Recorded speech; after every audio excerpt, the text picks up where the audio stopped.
Radio Solidaire, la radio de toutes les solidarités. Les salons de l'Hôtel de Ville à Paris accueillent jusqu'au 28 avril prochain une exposition photographique et sonore de Médecins du Monde pour dire toutes les violences faites aux femmes. Ces femmes ont été niées dans leur existence, dans leur identité. Ce travail veut leur redonner une voix. Les témoignages sont difficiles, souvent durs à entendre. Pourtant, ce ne sont qu'une petite partie de la réalité. Ce sont 7 témoignages photos et audio recueillis par le photographe Lam Duc Yen dans 7 pays où Médecins du Monde intervient, y compris la France.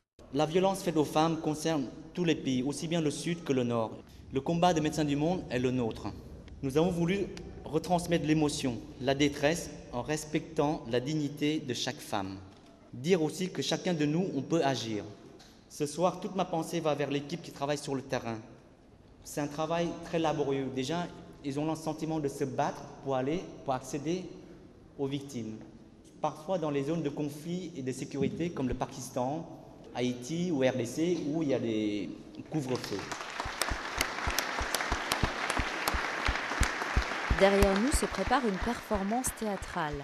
Des comédiennes vont incarner des femmes victimes de violences. Toutes les violences, physiques, sexuelles, économiques, morales et psychologiques. N'oublions pas qu'à ce jour, une femme sur 3 a été victime de violences. Beaucoup d'émotions règnent dans le salon de l'Hôtel de Ville. Visiteurs, journalistes et élus, tous sont touchés par ces portraits de femmes. C'est avec beaucoup de pudeur que Fatima Lalem, adjointe au maire de Paris, a accepté de partager son ressenti. En tant que femme, en tant que féministe, mon regard est celui de quelqu'un qui connaît l'ampleur du fléau, qui sait qu'il y a besoin aujourd'hui de continuer à sensibiliser, de porter très fortement cette question. Ce qui se passe en France, ce qui se passe un peu partout dans le monde, est quelque chose d'intolérable, d'inadmissible, d'acceptable.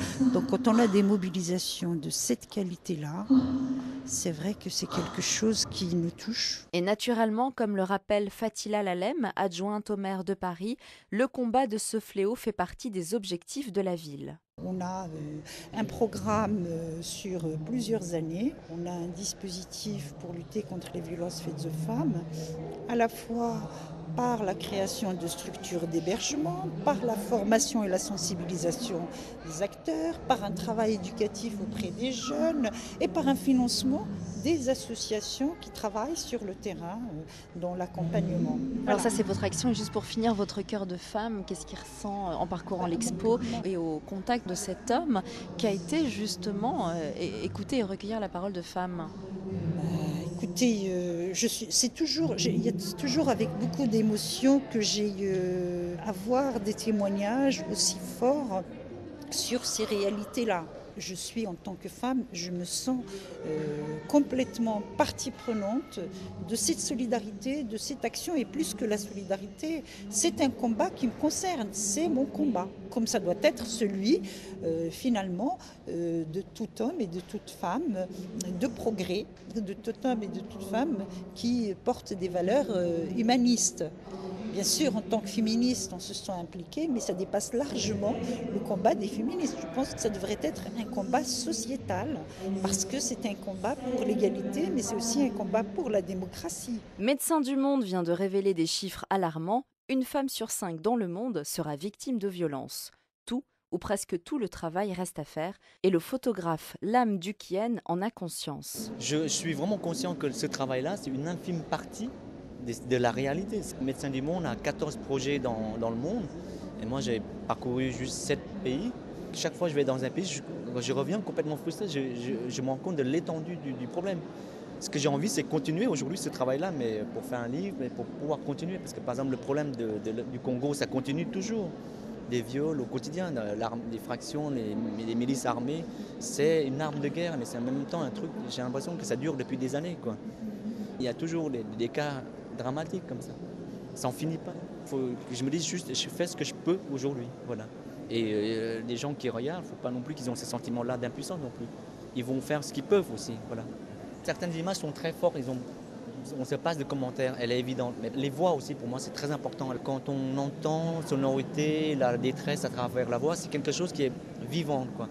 L'image, elle est déjà passée, c'est-à-dire la voix, elle reste là, l'émotion, elle reste là. c'est très important pour moi d'écouter des femmes qui parlent, même si je ne comprends pas. À la fin, j'ai une traductrice, mais c'est très important pour maintenir ce côté, l'émotion chez moi, pour pouvoir donner quelque chose de plus percutant encore. Qu'est-ce qui a déclenché cette envie de travailler sur cette thématique-là? C'est une histoire personnelle. Bon, j'ai vécu, j'ai vu la violence chez moi et c'est quelque part, pour moi, c'est aussi une manière de dire ces enfants qui vont grandir, les enfants qui ont vu leur mère souffrir. Et ils sont aussi porteurs de violence potentielle. Voilà, j'ai fait ça pour dire qu'on peut aussi changer. On a tendance à croire qu'il n'y a que les coups, etc. Mais il n'y a pas que ça.